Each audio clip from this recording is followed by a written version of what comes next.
The ModernJeeper Show, the show about Jeeps, Jeeping, and Jeepers.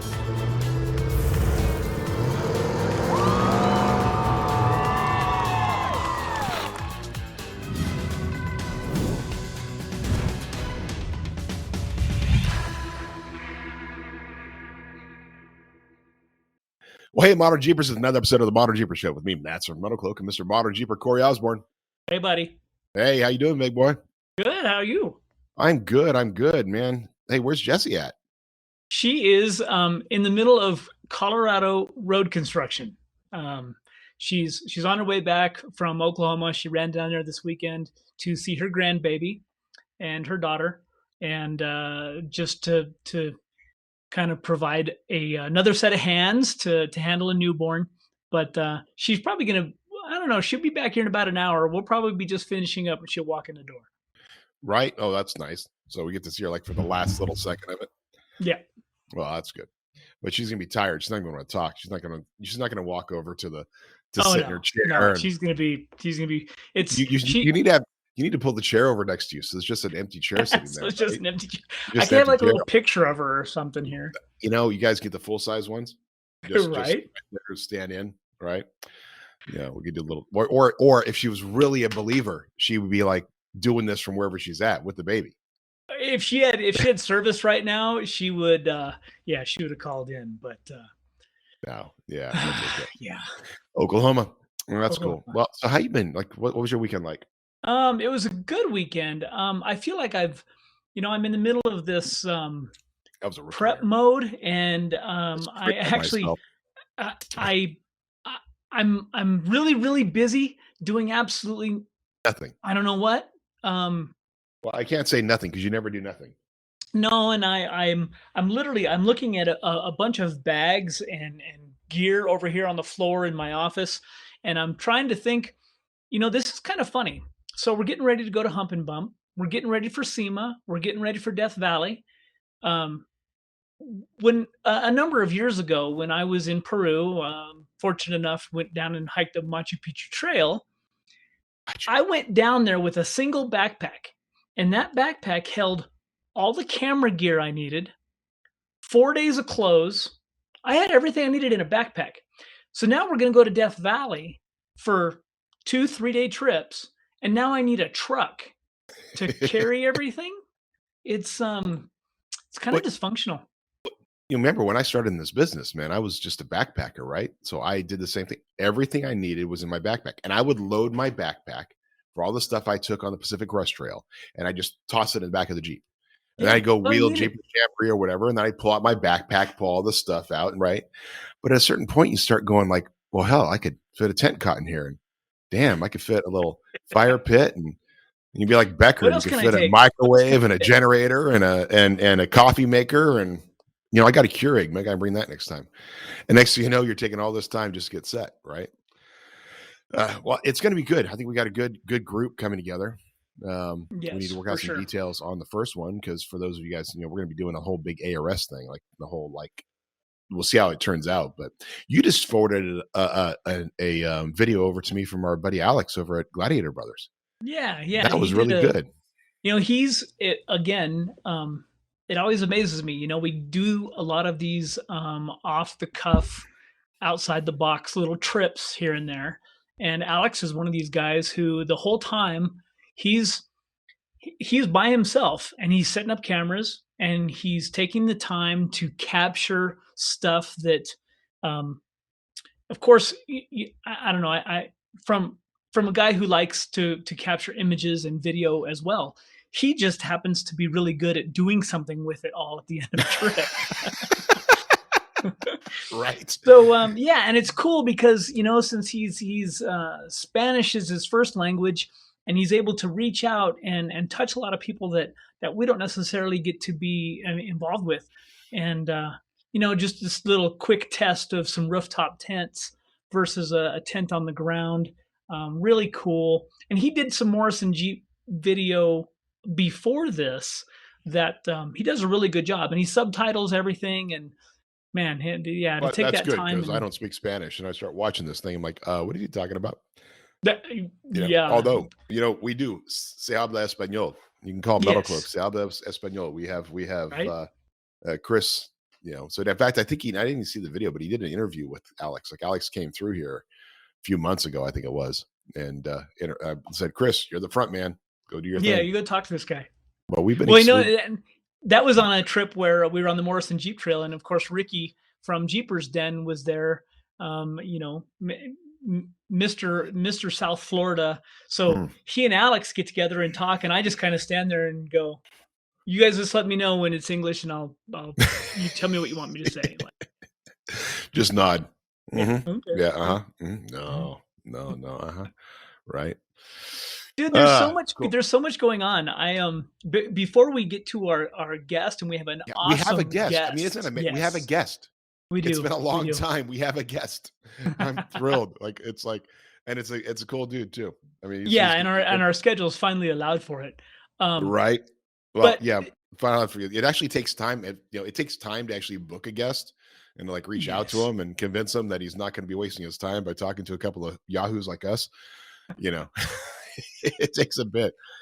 But go ahead. You were talking about there's just been so many stories that have come up in the last 2 days, and a couple of things. The Jeep CEO, there's this huge article that The Verge did with him, and I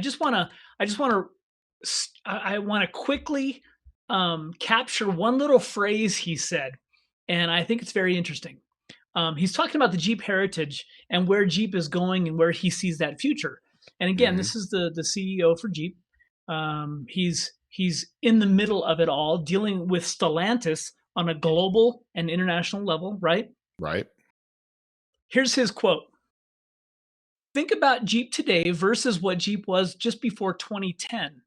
We were selling 300,000 cars at the time, 300,000 Jeeps a year, and it was all represented in the U.S. The Jeeps were only built in the U.S. at 4 plants. Now they're built in 6 countries and 10 plants.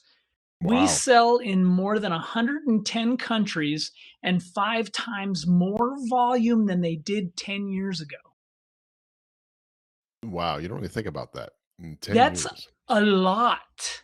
Mm-hmm. That's a lot. I mean, that is such a huge difference in volume of where we were just a number of years ago.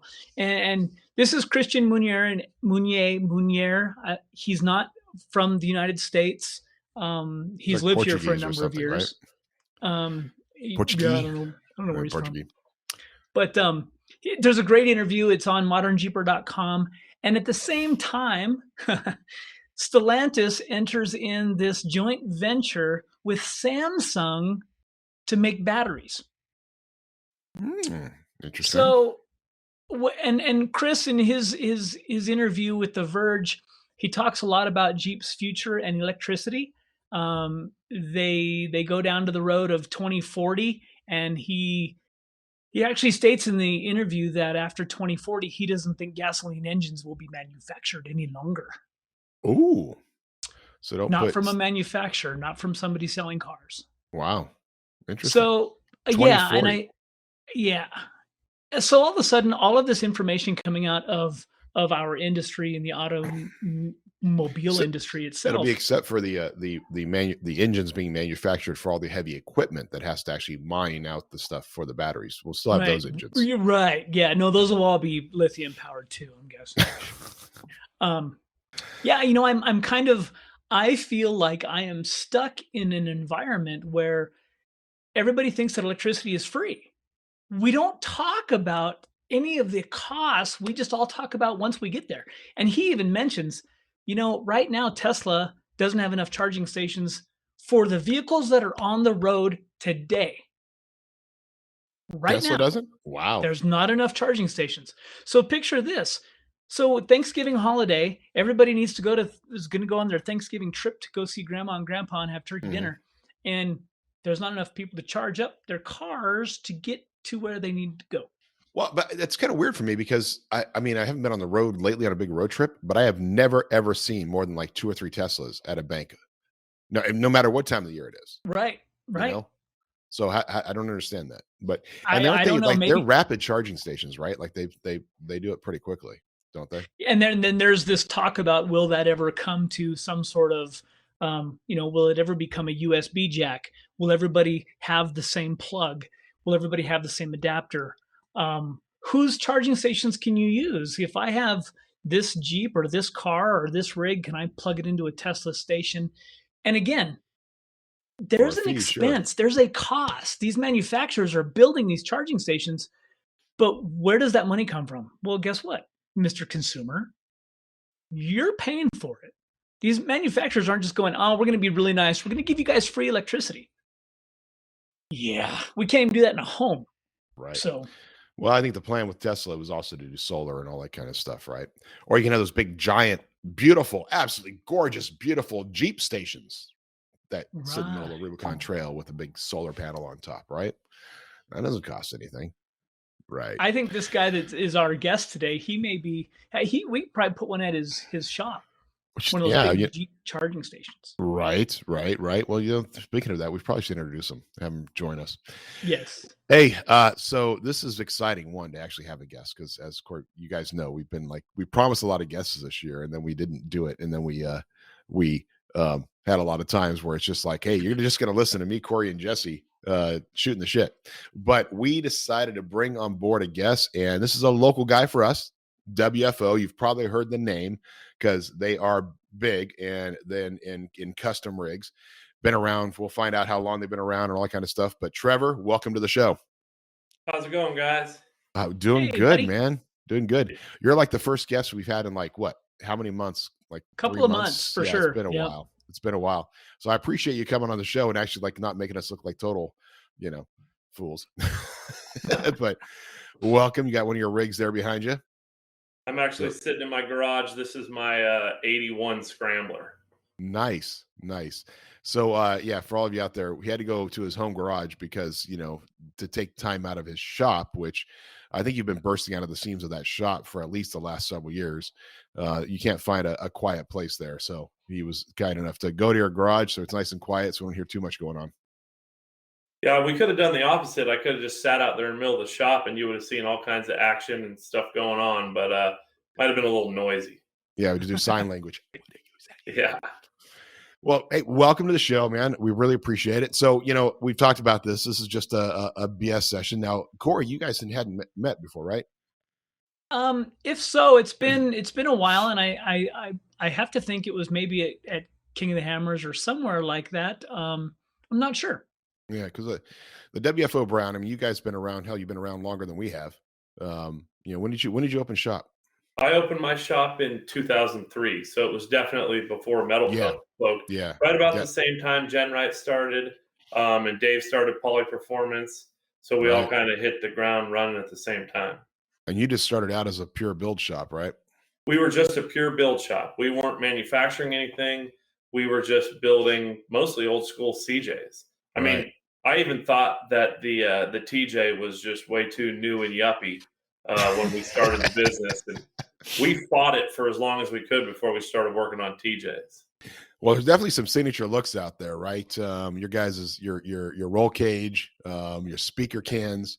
It's like you could see rigs going around and go, that's a WFO build. That's a WFO build.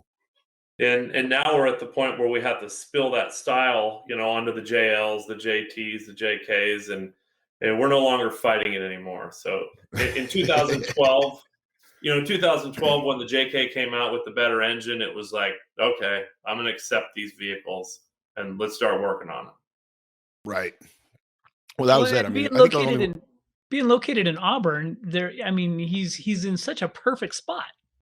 Right. It's close. I mean, he's got a lot of trails out there in that way. And he's cool because he can come down here and get stuff from us. So, there you go. Fine. I remember going out there with you. I checked it out. You are like customer number like 390 is like your account number, right? Okay. And we're up into I think we're up into the 60,000s now over 12 years. But I remember driving up to your shop because I was still trying to hawk stuff to our local guys, and I spent a day and I drove around town and drop off some stuff, and I wanted to show you like the JK. Like I drove up in the JK and I wanted to give you a test ride, and I think you guys were too busy to hop out. And that was still when you and your brother were working thing together, I think. But it was it was, yeah, I just like, you were too busy, showed you off the stuff, showed you some of it. And I was like trying to get you into it. And now years later, you guys are working, they love the Duraflex joint over there, by the way. Yeah, we use the Duraflex joint on everything we can. And I think the technology and the way it works is, the way to go. So we have them on all of our custom builds and even some of our production stuff. Yeah, and Cloud, you did Jason Shearer's rig, didn't you? We did. We put some on Jason Shearer's rig that he built in conjunction with Starwood and Dynatrack, and a bunch of people were in on that thing. And I can tell you that we use them also on our Chevy solid axle kits, and that's a whole product line that people don't know, is we do a solid axle kit for all the new GM trucks. But I can honestly say that I have never changed a Duraflex joint. I have not had one completely fail on us yet. I mean, I don't have any wood to knock on, just 42. Yeah, I usually use this. Yeah. Well, that's good to know. That's good to know. But let's back to you. Let's go back to the beginning. So, like, your interest in Jeeps, how did that start? In high school, I had a 67 Chevelle. I wasn't a Jeep guy at all. Oh, wow. And then my last year of college, I got recruited to work at a manufacturing facility down in the Bay Area, and it happened to be my uncle's business. But when I hired on there, they gave me a free Jeep. So I ended up with a 46. I got a 46 Willys as my signing bonus. That's awesome. 46 wheelies as a signing bonus. And wow, who does that? Yeah, it was and the reason being is that the Rubicon Trail was no longer the Wild West. So, my uncle had to stop drinking, because before you just go to the trail to drink, right? And so him and his brother, they both had Jeeps, and they decided, well, if we can't go up there and drink all the time anymore, then we're just going to have to give the Jeeps up. So I ended up with one of the Willys, and then one of the other guys who ran the machine shop ended up with the other one. Wow. We still have them. I think. Really, you still have them? Oh yeah. I think it read that, in your prior job, you guys were actually running a small little off-road shop out of the back. Yeah, so I got hired to run that foundry. There was about 200 employees, and I think I was a production manager and the plant manager, basically just like the fixer of problems. And I got a degree in manufacturing technology from Chico State, so I went right down to work in the Bay Area, and we were an aluminum foundry, and we built rapid prototype parts for the automotive industry, the electronics industry, Lucent, General Dynamics, Nokia, Motorola. And so we were building all these aluminum castings. And in the corner of the building, I had a little 40 by 40 section. I had that Jeep there. We had the other Jeep as well. It was my cousin. And we just started fixing them and taking them every weekend and breaking them and then fixing them and breaking them. There wasn't a single time we didn't go to the Rubicon that we didn't wreck something back then. All these normal. These JL and JK owners don't understand. They go up there and they drive all the way through and come home. I mean, we're 30 minutes in and we're welding the frame back together, and it's just what you had to do. Right. I tell the story of all the guys in high school, and of course, to be a real wheeler in high school, you had to have your Cal for wheel decal on the side of the rig, right? But I had it. Yeah, absolutely. But every weekend they'd come back through, and sure enough, slash a tire, right? I think we went through spares every weekend. Something was broken. The other thing is, we drove up there, we went through, and we drove home.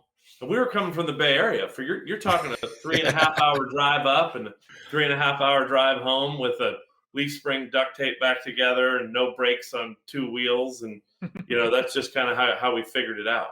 That was just fun life, man. That's fun living. And it got to the point where I was having more fun working from 4 o'clock at night till midnight in my little, faux Jeep shop down there than working all day long. And so that's why, when September 11th happened, that company kind of folded. And that's when I decided I'm moving back home. I'm going to rent a little building and I'm going to build Jeeps. Wow. Nice. That was the impetus for it. How long did it take from that moment of that decision to actually having a shop up and running? Oh, I was up and running in a month. Nice. So it was just my brother and I, and we had one helper, a couple helpers, but we had Phil Blurton from No Limit. He was working for us, and oh wow, with only the two of us, we could take a long lunch. We actually had wheeling Wednesdays, so we just closed down at like 2:00 on Wednesday and go find somebody's property to go destroy, around Auburn. Wow. We did a lot of stuff behind Eddie Murphy's house over at Los Lagos there. Nice. It's awesome. now closed down. Well, back in the day, it was easier to find places to go do it. Now there's so much infill. It's like you can't find a real place to go wheel and play in somebody's yard.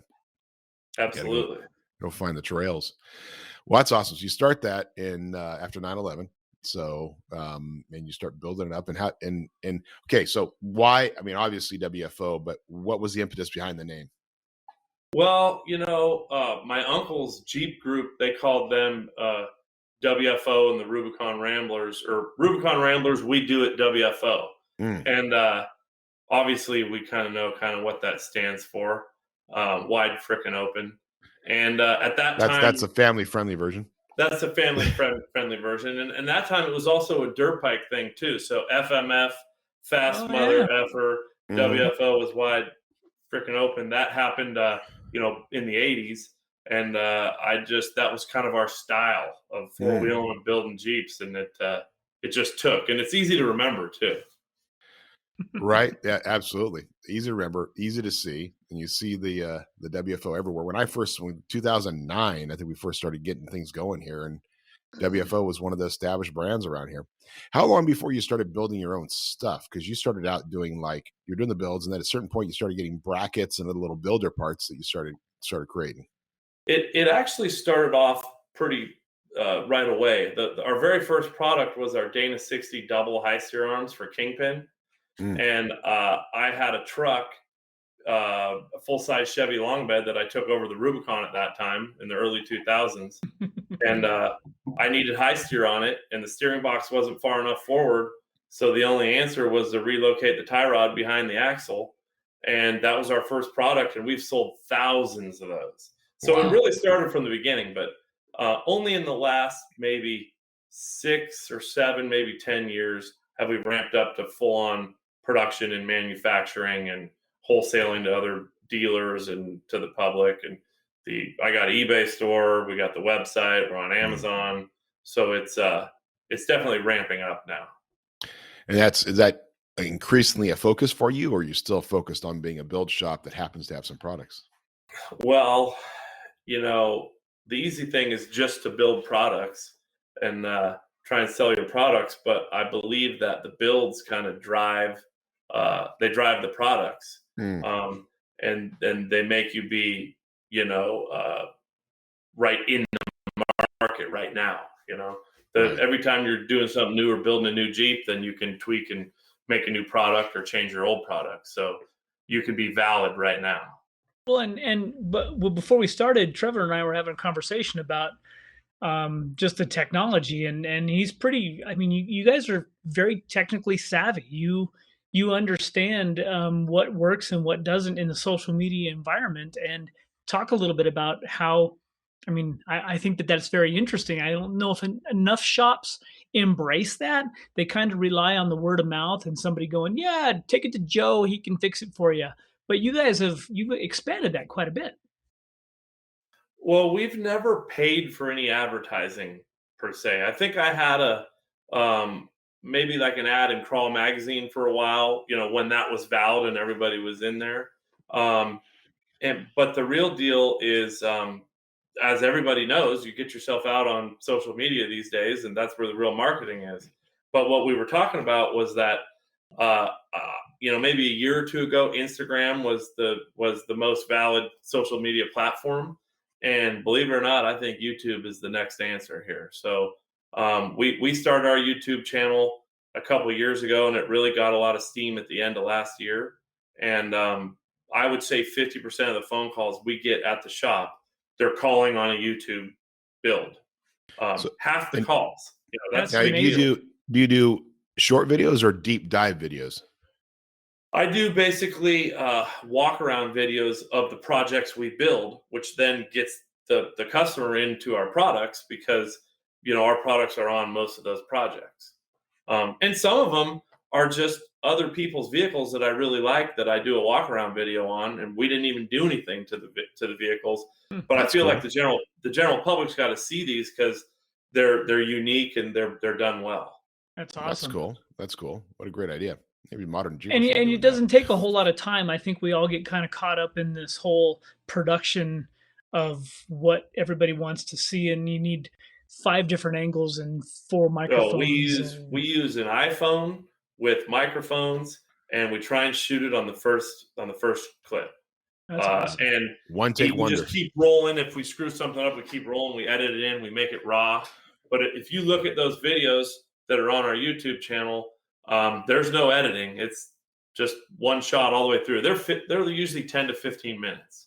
That's cool. That's cool. I mean, being real is kind of what, I don't know, it's been the path that Metal Cloak, and as a manufacturer and for ModernJeeper, I mean, we've always wanted to be realistic about things. It's not a produced, it's just like the podcast, there's no script. We're just talking about, we're all sitting around in a garage talking about Jeeps. So I think there's something to be said for that. I'd like to be sitting in a garage talking about Jeeps. Yeah.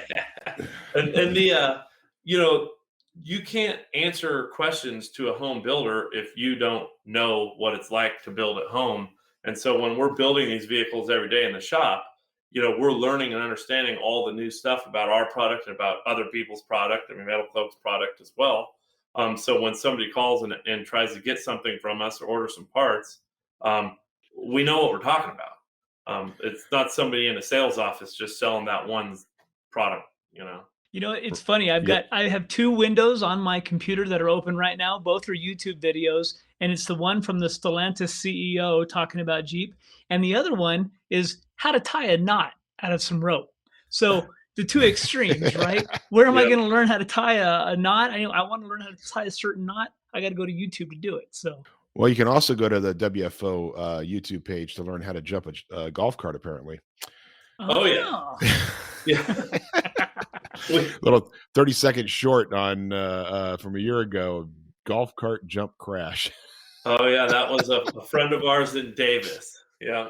Nice. You got to have good content too. You can't just have boring stuff, right? Yeah, no, it looks like it's good. There's a lot of stuff on there, so make sure you guys go check it out. WFO Concepts. It's it is youtube.com/WFO Concepts. We'll make sure to link that in the show notes. So you guys, all right. So you obviously have a passion for off-roading. If it's going out all the freaking time. It demonstrates that. Building stuff, made a living for now. How many years is this? I'm lost 17 track years. Of 17 years. 18 years. Building rigs. Hundreds of rigs out there with the WFO badge on it, right? Definitely had an attitude, and you guys can talk about this, but there is a bus. You still have the bus? I still have the bus. I drove it last weekend. So there's a radio station out here called 98 Rock, and 98 Rock was definitely a cutting edge. They were a little hardcore, and at one point in time they built a bus, and this bus was a black and chrome school bus. It was a school bus converted, and they were using it for these trips, like road trips. And I remember once being stuck in a traffic jam to trying to cut through out to Sonoma, and out here, when you go out to Sonoma, going through Vallejo in that area, you're going to go by the raceway. Well, I didn't even think about the fact there was a NASCAR race going on, right? And in the process, there was the bus, right? It's just they take guys out to big trips like NASCAR races or whatever.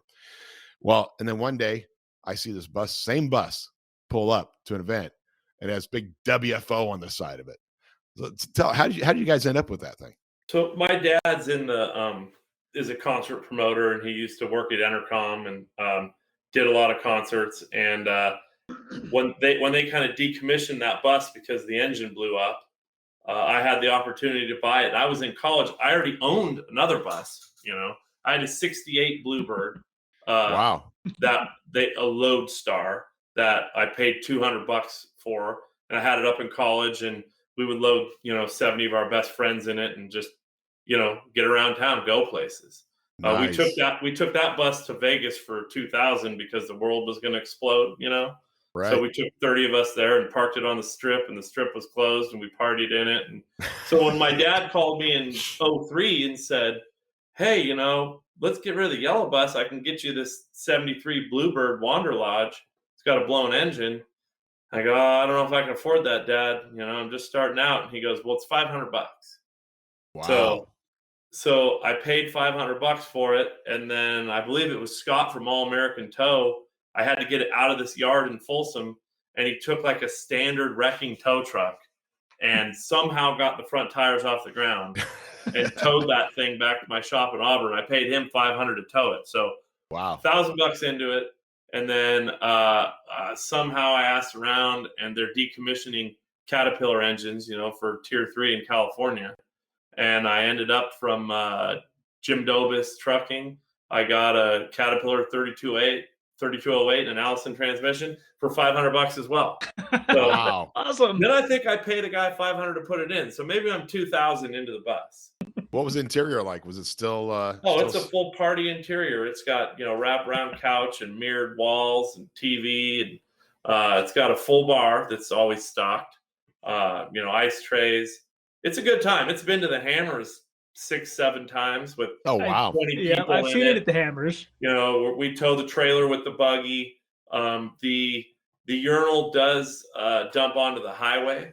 So if you're towing anything, prepare to have a little film on it when you get there. Wow. That's awesome. That is awesome. Yeah. See, and again, guys, that's the attitude. You talk about having fun while you're doing things, right? You're not just trying to just build something and make a living. You're actually having fun while you're doing it. And that's huge. That is huge. We do enjoy what we do up there. We have a really great group of guys. There's guys and girls. There's 24 of us up there, and every day we're doing something fun. Wow, 24? We have 24 employees. Yeah, that's a lot. That's impressive. How big's your shop? 10,000 square feet. 10,000 square feet for 24 people. They must really like each other. There's no social distancing going on there. There is. It's pretty tight in there. Well, you said you're kind of looking for another place, aren't you? We've been looking for a building to purchase, and just nothing's come up yet. We don't feel like going down to Rancho Cordova. You guys got your webcast all over down there. Right. Yeah, there's a little too much structure down here. No, but there's more stuff up your way. I mean, there's definitely more of that rural area too. I've been looking. Yeah. There was a house for sale in Newcastle. It's pending right now. In fact, it went pending and then it came back off.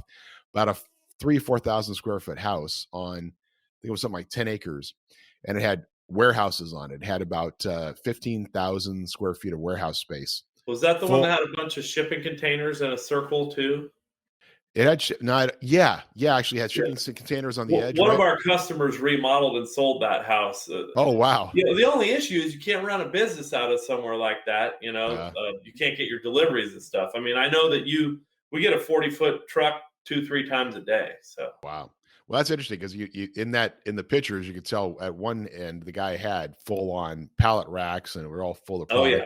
The other one was all full of what was it? Gymnastics.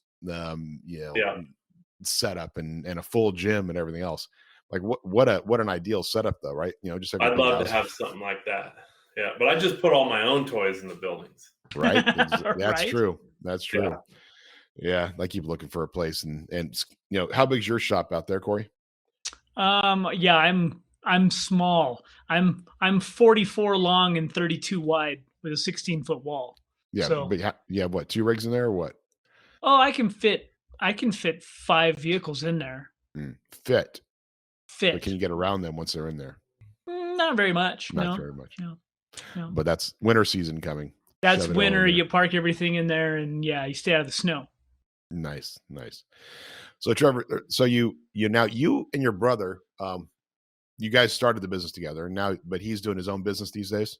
Yeah, we started the business together in 2003 and he split off in 2015. So it's been just me for about 6 years. Wow. And what's the growth in those last 6 years? How many employees have you brought in since that time? I've probably brought on 7 or 8 employees at least. Yeah. And then the gross sales have gone up quite a bit. Nice.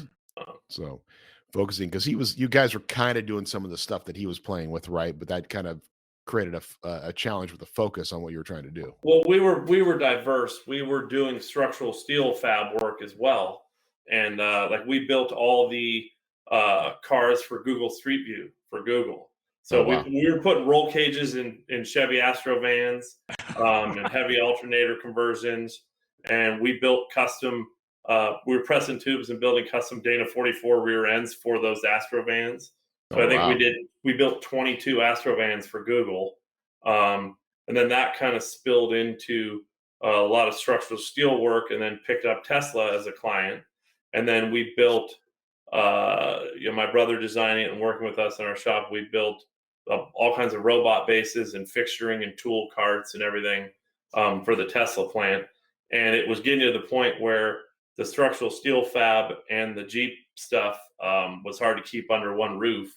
Sure. And that's when he kind of split off and did that. Now we still do quite a bit of that, but just not as much as we were doing for Tesla. Nice. Well, what a group of talented guys though, to be able to do all that. And for sure, most of these shops, I mean, we talk to shops and it's, the passion in the engine and passion, but to actually be able to do all this other kind of work, that's incredible. Well, in our shop too, we have basically like 4 different shops in one. So we have the gear and axle department, and all they do is custom build axles and ring and pinion service. So there's 2 full-time techs and a manager, and there's 2 to 4 vehicles a day roll through just through the gear and axle shop. And then probably 5 to 10 custom axles being built a week. And then we have the parts department where we manufacture our product lines and sell it to everybody on the online store. And then we have the custom build department, which we call WFO Customs, where we're building Jeeps. And then we recently got a CNC machine shop, like you guys do. So we have a Haas mill and a Haas lathe. So there's really 4 different entities under one roof. Wow. And like I said, no room to social distance. Man, that's a lot under that roof. You've got to find a place. Yeah. It's that rule of thumb. When you're at 70% capacity, you need to start looking for changes. You're well beyond that. We're at 120. Right. Well, it's still impressive that you're getting it done. It's been busy, especially during COVID. And that is one thing I will say about some of the vendors like us and like Metal Cloak, is that we were pretty much able to keep producing all through COVID and keep shipping out parts in our product line. And I know what we ordered a lot of Metal Cloak lift kits, and we really never had to wait for those either.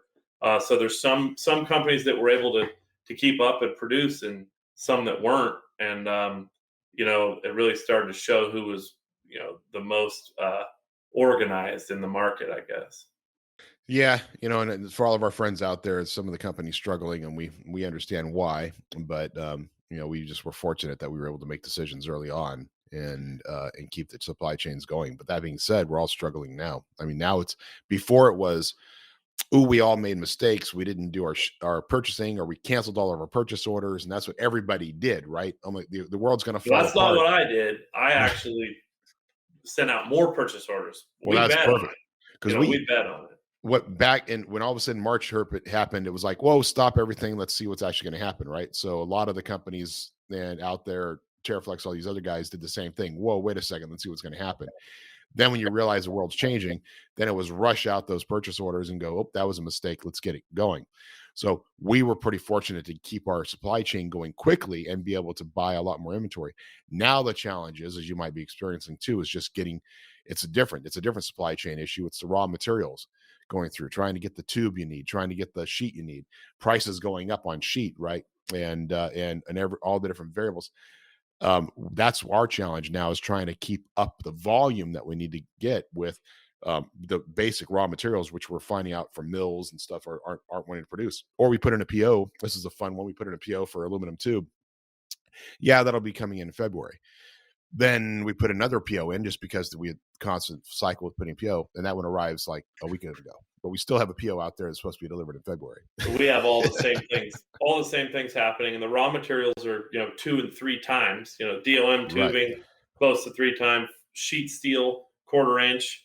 I mean, impossible to get right now, you know? Right. Right. And we're not, we can't take our product and, you know, multiply that price by 3 times. Right. So a lot of it's just coming right off the bottom line right now, and just with our fingers crossed, hoping that the materials go down so that we can keep the consumers happy with, you know, a quality part at a decent price. Right. It's That's so just gonna kill interesting the to supply me chains. because from outside the manufacturing industry, if we didn't have any knowledge of what our needs were and what was really going on, I think it's funny that the media is just now saying, "Hey, there's all these ships sitting off the coast." This didn't happen overnight. This has been Right. a long going thing, and it's just kind of weird to me that all of a sudden people are now going, "Hey, we should fix this." Well, that's because our transportation secretary just got off of paternity leave after being gone for almost 3 months, and was able to do some interviews. So now it's important to the media. Then, you know, now that, but he's going back on paternity leave, so now you won't hear about it again, right? Right. Because he's solving it, but he has to be on paternity leave for 3 months. Ah, You got to imagine if you can be gone from your department for 3 months on paid paternity leave, a cabinet secretary, you're probably not needed. Yeah. Okay, that's Yeah. enough of my political commentary. Man, you know but that is. I mean, you know how long it's going to take to. I don't care Oh, if you're working 24/7. You got they're saying long they're is- saying they're saying 18 months now. to clear. Yeah, it's like you know you ever do that thing where you go look at a slowdown on a freeway, and that ribbon just keeps going and going and going because you can't just change it, right? Yep. That Yep. the impact out there. They should have been handling this when there was 40. When we got the news report that there's 40 in a 10-mile radius, there's 40 ships out there stuck. No, that's not Yep. a big deal. Now there's 250 ships, and Right. it's only getting worse. Well, And we it's had- coming. you got to start questioning too, is this strategic, you know? So right Right. now the price of everything is up because, you know, there's no supply, right? Well, if they just flood the supply, the price is going to go down. Nobody's going to make any money. So, Right. you know, you got to question whether the people up there at the top level are just letting these things sit there. They can, you know, however much it costs for the ship every day, and you know, all the people on board that ship go, okay, it's going to cost us $20,000 a day to let it sit out there, but you know, we're going to sell this much more product at this exorbitant price. And Yep. there's a line on that graph, and you Yep. know, as long as you're above or below that line, you're making more money, and we're getting screwed. Well, and that's the challenge though, is all those same guys who are now going, well, I can't ship anything more from China because there's no containers available, because all the containers are on the ships, because there's no empty containers going back to China. The fee for containers went from $2,000 a container to like $10,000. Now it's $20,000 to Yeah. the container fee alone, not to mention what product you're getting. And even you got guys coming in, because we have friends over in different companies like Camprite who get all their stuff from overseas, and they have stuff coming in through, say, New York, and it's costing an extra $30,000 to get a container delivered from New York to California because of all the other additional costs and fees and structures. So the problem is that there may be higher prices because of supply and demand. I mean, we have unfortunately had to incrementally increase our prices over this year, something we were pushing off from, and finally we had to do some price increases. But the cost is not there. There's still a lot of cost we're eating. The cost of shipping, you know, our FedEx is, and this is happening all over the place, they're charging these surcharges. It's not even built into their fees. You guys are experiencing this, but it's surcharges. It's like, well, that box is too hard. It costs an exorbitant amount to ship an ARS rack because of the size of the rack. And eventually we have to transfer that on to the consumer. There's no more Right. just, okay, it's going to get better. We'll keep our pricing where it is. It's just, it's got to change. So, and then that's going to kind of slow down the market a little bit, I think, because everybody's going to get so expensive, and we're no longer getting our handouts from the government. So there's going to be a little bit of falling out here. Well, I think so. I mean, there's a certain point it. where $21 an hour McDonald's, you know, you go in for a lunch. It already is a lunch. It costs you $13 for fries, Coke, and a burger, you know, and that just goes up and up. Are you trying Hey, to Moab, say Moab McDonald's right now? Matson, are you noticing my belly? Is that what you're trying to say? That I would know about McDonald's? You notice why I keep the camera here, right? Exactly. The head looks good, but not everything else. But yeah, I mean, you were saying, Corey? Oh, Moab, McDonald's in Moab is $20 an hour. Yeah, $20 an hour. I saw one of my employees, his daughter, high school graduates, making $18-19 an hour at Taco Bell. Well, we talked about shipping costs last week. I sent a single row 50-inch light bar back to California. It was $160. Wow. Yeah. I mean, what? Yeah. Okay. Yeah. What are you going to do? What are you going to do? I mean, it used to be overnight something, and it's $30 for an envelope. It's $100 to overnight an envelope now. Yeah. It's insane how much, and that, unfortunately, that trickles in. And finally, as you mentioned, to your point, the media is finally communicating. And this is what we all should be worried about, is this idea that once the mainstream media starts talking about gas prices, start talking about the cost of heating oil, starts talking about the shipping, that's when it becomes real to a lot more people, and that's when they back off and go, oh, wait a second, now I'm concerned about the future. Not to mention, and this is just something I personally believe, that a lot of the people out there with these mandates, and again, I'm getting a little political, but with these mandates and these vaccine mandates, and those that are losing their jobs, those who are deciding not to do it, those in the TSA or anybody else is stepping off, tends to be, and it's not always true, but tends to be the customer base for guys like you and I, Trevor. And it's in that group out there. Now, of course, unless Trevor's customer base, they may all be getting their money from Humboldt or something like that. And I don't know. Are you all cash business over there, buddy? I would say that most of our business comes from Texas, Georgia, Florida, Michigan. They're the good old boy. These are the blue collar, hardworking Americans that actually make their money. It's not given to them. It's not handed out. And you can tell that they are fed up with it. Right. Well, that's that whole thing of now it's start marketing your rigs as your work as prepper work now. Get them ready, ready, build them up, build up the prepper rigs. Well, I think that you guys are a lot in the overlanding world, and that's not something I've really entered into yet, but it's definitely a wider market in the off-road industry right now. Yeah, there's a lot of, in fact, one of our guys who heads up our brand for Adventure Rack Systems went to the Overland Expo West, and he said it was interesting that there was a lot of prepper marketing out there, and a lot of people doing prepper stuff. Not only from the guys that were about survivalists and that sort of thing, but it's the overlanding community is kind of shifting to that prepper setup. We're building a somewhat of a prepper trailer right now. So we built a diesel scrambler with the new Jeep diesel in it, and then we are now building a trailer that has a diesel generator on it, and then about 40 gallons of diesel fuel and a water tank. Wow. So, I mean, literally, you could get in this Jeep and drive 4,000 miles with the diesel if you wanted to, or you could, run the generator and power your house for a month. And it's going to be a really cool project when we're done, but people are ready to bug out. Is that for a customer or is that a personal project? That's for a customer. Nice. Yeah, we haven't shown any pictures or video of that scrambler build yet. We might wait till the trailer's done, but it's gorgeous. It's the best thing that I've seen come out of our shop. Oh wow, that says a lot. It reminds me, I just saw this Ford commercial, and you guys might have seen it as well, where the guy pulls up in front of his house with his Ford electric pickup and plugs his house into his pickup and runs all the lights in his house off of his. Yeah, that all sounds great, except for you had to go down the street and plug in to charge it. So I mean, right, yeah. It's this whole free electricity thing. I don't get it. I'm on Matson's side. The electric vehicles are cool, but not when you got to plug in and pay. Right. If you have a solar farm on your property or a creek runs through there and you're making power and charging your batteries and you're truly off the grid, then electric's amazing. We have a cabin up in Tahoe on Echo Lake. If Matson's run the Pacific Crest Trail, he's walked right by. Yeah. And I mean, it's been off the grid since '84. Like my grandpa was cool before it was cool. And it takes nothing. I mean, it's fully run by solar and battery and no maintenance, and it's a regular house. Wow. Yeah.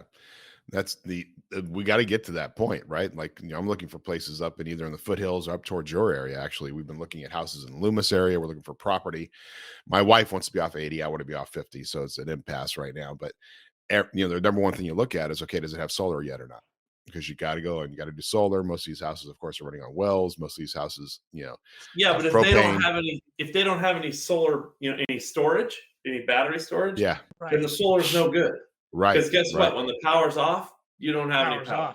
Right. Right. So power's off. It's generator time. Yeah. Yeah. But getting because it's what, another 20 grand to put a couple of Tesla batteries on the wall. Yeah. Yeah. Yeah, man. Well, it's going to be interesting because, again, all of that is, although I did hear, and I don't know if this is true or not, that, Tesla's trying to recycle batteries, but apparently the Tesla power walls are made with used Tesla car batteries. Don't know that to be a fact, but that's what I heard. Right. Because the car batteries require much more, much more usage and load compared to, say, just the wall batteries. So you can get a longer life cycle out of the wall batteries. Well, the fact that Stellantis wants to partner up with somebody and build more gigaplant type facilities to where we're going to have more battery manufacturers here in the U.S. And I get it, it's going to replace the engine manufacturers. But again, our resources wise, it just doesn't make any sense to me because nobody's talking about the expense. We're all just talking about how fun it'll be to have everything electronic. And somebody's missing some information. Well, it is the fact that, and again, I'll get political, our esteemed president having investments within Chinese companies that manufacture batteries and mine lithium. So, that's a whole other thing. Of course, it's probably just a rumor. I'm just probably hearing rumors and it's nothing true about it at all. I got to poke you every once in a while. Make sure you're still. But here's the thing. I mean, who's inventing the next generation battery, right? You got to imagine Tesla's working on that, the way Elon does stuff, right? Absolutely. And whatever happened to hydrogen power? Wasn't hydrogen power going to be like the big thing? And it's not cool anymore. It's not cool. Yeah. No. We're all going to go live in space. Yeah. There's no money behind it. So it went away. Well, we still have, there's a center here, the one over there in Sacramento off in West Sac. It's the center off of West Sac. You're heading down towards Harbor Boulevard, and it is a center, and it's still operating. That was set up 20 years ago to do research and development as a partnership amongst different manufacturers for hydrogen power vehicles. And they still got money. They're still operating. They're still doing nothing's going to come out of it, but.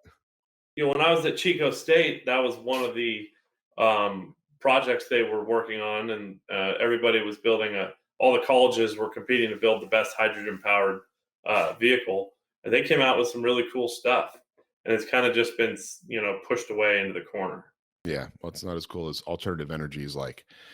Yeah, exactly. I mean, I guess it's easier to build and really it comes down to Tesla. I mean, Tesla, they're the ones that made electric cool. Well, you want to talk high efficiency, just build a couple nuclear power plants. I mean, you're in California. You're not allowed to mention that. Oh, man, look at what's the USS Ronald Reagan, the aircraft carrier. Right. They fill up the tank every 60 years, I believe. Right. From a small nuclear reaction. I mean, that's pretty fuel efficient. Now, side note on that, the first nuclear power plant they put in there was fucked up. And I'll use that language because that's what it was. They literally had to replace it by cutting holes in every deck all the way down to the reactor and pull out some parts and put new parts in and fill all that back in. So that, of course, that was because it was a government contractor who probably screwed up. On the flip side of that, they have the biggest MWR fund of any ship in the Navy because everybody wanted a Ronald Reagan hat. So for their first Christmas, they bought the entire ship. They bought a basketball court, one you assemble for it. Yeah. They gave away a Harley. They gave away an Avalanche at the time. It was like, that's kind of money that ship has to give to its sailors. So it's pretty awesome. Yeah. And that technology pushes, millions of tons of metal at 60 miles an hour, through the ocean for 50 years. Well, yeah. Well, you look at And there's a lot of I don't like about Bill Gates and the Gates Foundation, but one of the projects they were working on was nuclear power out in third world countries. The thing that they pointed out is the technology of the nuclear power plants that we designed and built that have recently been decommissioned was 1950s technology. But if you actually use modern technology, like you're talking about, the technology that's appearing in, say, the USS Ronald Reagan, a full nuclear power plant is about the size of a shipping container. And they have these nuclear power plants they've built and put into third world countries that are about the size of a 20-foot shipping container that can power up an entire area, an entire region. And the technology is a lot safer. I mean, you can stand next to it and not feel like you're going to melt, right? It's pretty incredible, the difference. But of course, all we want to do in the United States is close down nuclear power plants. We shut down Sacramento's nuclear power plant in the 80s. That's mud owned. We did the San Diego one, the Twin Titties down there got shut down. San Onofre. And now they're shutting down the other one, the other Twin Titties. So it's like, that's fine. It's the way California operates and the way the country operates, but you can't talk nuclear because, well, that's dangerous. Well, if you circle back around in the conversation, and the conversation of electric Jeeps has been coming up for a long time, and people have built electric rock crawlers 15 years ago when I first started. I think Tony K had an electric rock buggy, and I mean, the reality is it does work really well. I mean, it's only a matter of time where half the cars in KOH are going to be electric.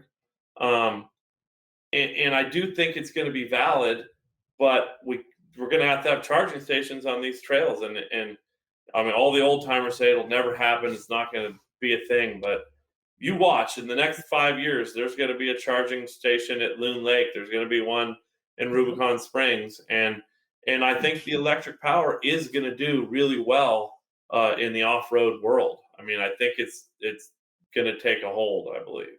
Well, there was some rumor back before. Weren't you guys playing with that? Like, because you had the buddies over at Tesla. Weren't you talking about trying to build some little secret project for fun? We had talked about trying to put something together, an electric Jeep, right when Tesla was starting up. And, when you talk to somebody there, you were actually talking to a head engineer who had some pull, Right. And the problem is it was just so go to get the projects done for the facility that we couldn't pull any time or any people off to build something fun. We had to get the work done. We had to get the hoods going through the assembly line. We had to get the chassis being unloaded from the train. And so all that fun stuff got put on the side. Well, it's about time. There's been plenty of people out there playing with those projects, right? And there's been a few of them out there, guys trying to do electric Jeeps, and and you just where they can go now. Obviously, the 4xe, it's kind of electric, but what does it have, a 25-mile range? I mean, that's not a hybrid. Yeah, it's a hybrid. They had said when they tested those, they made it to Buck Island without the engine starting. Right. Still halfway through the trail. And to be honest with you, if it wasn't a hybrid, if it was just a full electric, I think it would do just fine. And I think it would go all the way through there. But you'd have to have some sort of a backup. You can't have a dead car in the middle of the trail. And it's such high voltage, it's a really serious solar station, to get those things charged without sitting there for 4 months. Right. Well, you saw those ones at EJS that they had, right? Massive, giant mushroom-looking thing.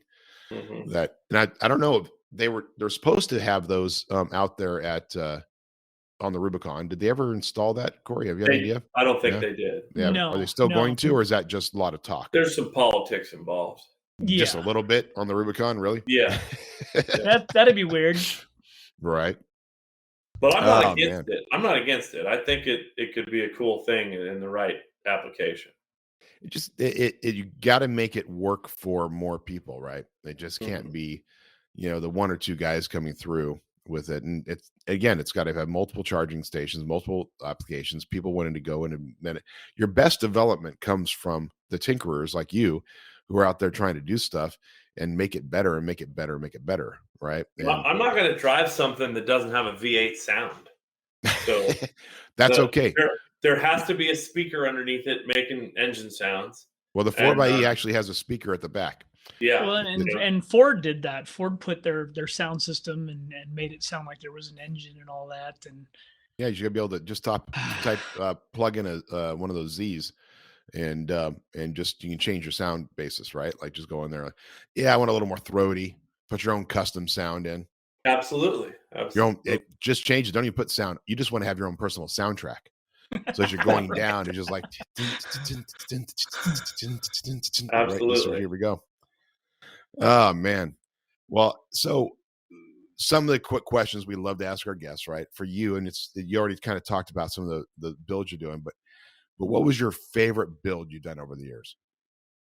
We had too many really good builds. Like, one of my favorites is sitting right behind me. And this is a scrambler that we built for a customer.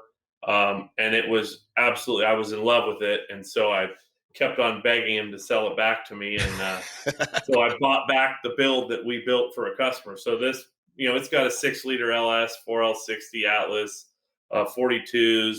The wheelbase has been stretched, Highline fenders, king coilovers. It's the ideal rig. And I don't know if you've seen me driving it, but I drive it everywhere. Right. I'll take 100 miles an hour down the freeway, no problem. Don't tell Raceline I'm doing that with their beadlocks. But, Right. Hey, Greg. I lose a couple bolts, but I mean, I went to Tahoe and towed the boat back home with it. Wow. So I got to ask, did you pay as much as he paid you, more or less?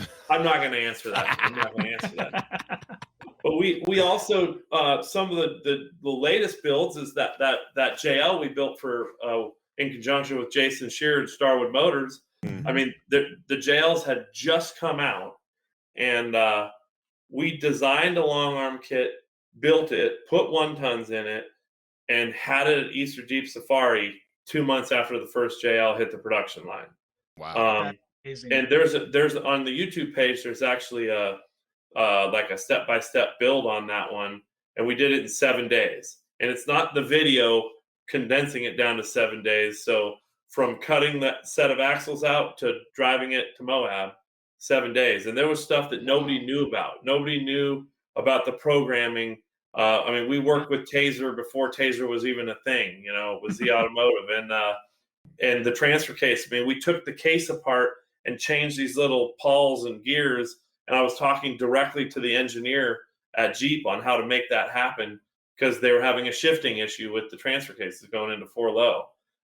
That was a really cool build. And then we did a trailing arm JT right when those came out too. So definitely valid in the now market, but then, back in the day, all the CJs that we built are just really cool.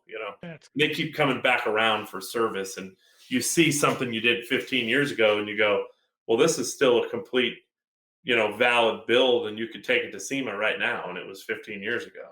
That's awesome. Hey, Corey, I got to take off for a second. All of our listeners keep listening. Why don't you work with Trevor on what our keywords should be? Oh, well, that'll be really easy. So I'll be right back. We did a giveaway last year, and so this year we've done the same thing. I think Matson and I, though, we've been talking a little bit about mixing this up, and I'm trying to think what would be the best thing. So we typically have, I think last year we did 5 keywords, and what happens is they have to, the listeners have to email us, and they have to give us those 5 keywords from the past 5 episodes. But I think that Matson wanted to really make this super complicated this year, because I think he's got something that really, really valuable that'll be worth the listeners to win. So we also want the 5 keywords from last year in those 5 episodes. So they're going to have to go back. They're going to have to rewatch some of the episodes from last year. But we don't have a keyword for this year. And I was thinking, of course, since we have you on as a guest, that obviously our keyword should be WFO Concepts. I'm good with that. Yeah. All right. Well, I'm going to make it official. It means I'm writing it on a piece of paper so that I don't forget it. So you've heard it now. So you have to give us the 5 keywords that were part of last year's episodes where we did giveaway, as well as the 5 keywords from the last. And Matson's coming back, so he's going to go. You just did what? So This week's episode, the keyword will be WFO Concepts. Nice. And Matson, like you and I talked, they also have to give us the 5 keywords from last year's Right. episode as well. Right. So there'll be 10. 10. 10. Now you have to go to ModernJeeper.com, where this episode will be posted once we go live on Thursday morning. It'll be posted there with specific instructions on how to enter and how to show it off. So you got to go there, ModernJeeper. And I think it's ModernJeeperShow.com actually lists all the podcasts. But you got to go there. ModernJeeperShow.com lists all the podcasts, but we'll have the instructions on ModernJeeper.com. Yeah, ModernJeeper.com. So this podcast, click on it, read the article, go through there, and you will see the instructions on how to enter. And then it's going to be somewhere between $5,000 and $10,000 worth of stuff, including some WFO stickers. Yeah, we can do that. And I think that means what the winner will actually get is some pieces of steel and some aluminum tubing. Yeah, that's it. Yeah, we're just going to do that. Exactly. It's about right. That adds up. We can't actually afford the labor to actually assemble anything for you. Right. You got to pay for that separately.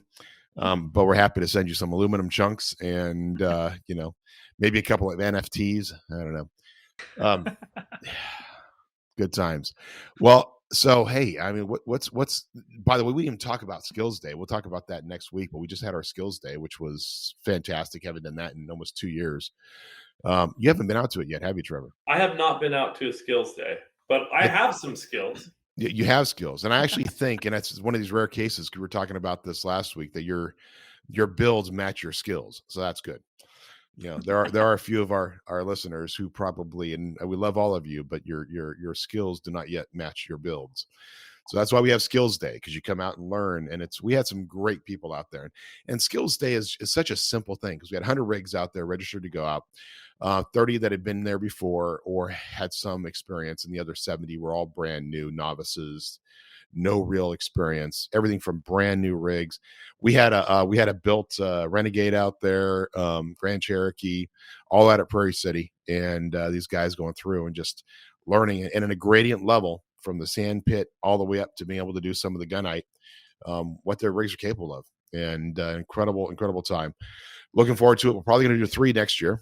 And I do have a plan to do a Bronco focused one for anybody out there. I know it's Modern Jeepers, but anybody out there listening, we are going to do a Bronco focused event probably in the spring.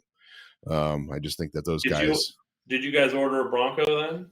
We have one coming supposedly in the middle of next month. Nice. Got a Badlands edition with a Sasquatch. We've had one out here. Trevor Messerschmidt from California Customs dropped off his total stock one, right?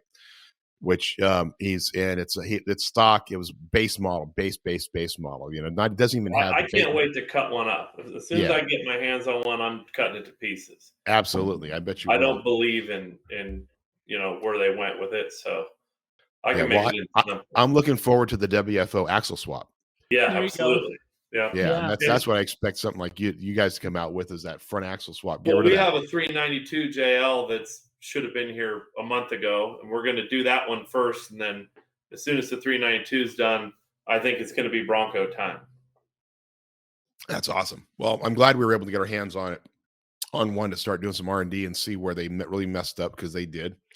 But it's so funny. You get the base model, you don't even have skid plates on your plastic gas tank. You got to get the Sasquatch upgrade to have skid plates. Crazy. I crawled around in that one in Moab that was out there running around with it had some very preliminary suspension modifications done to it. And it's interesting for sure. And I think there's going to be a lot of room for improvement, yet I think things are going to get very complicated very fast with that. It's just the electronics. The electronics are going to be a nightmare, because they're active 4-wheel drive. I forget what they call, but I mean, it applies the brakes everywhere.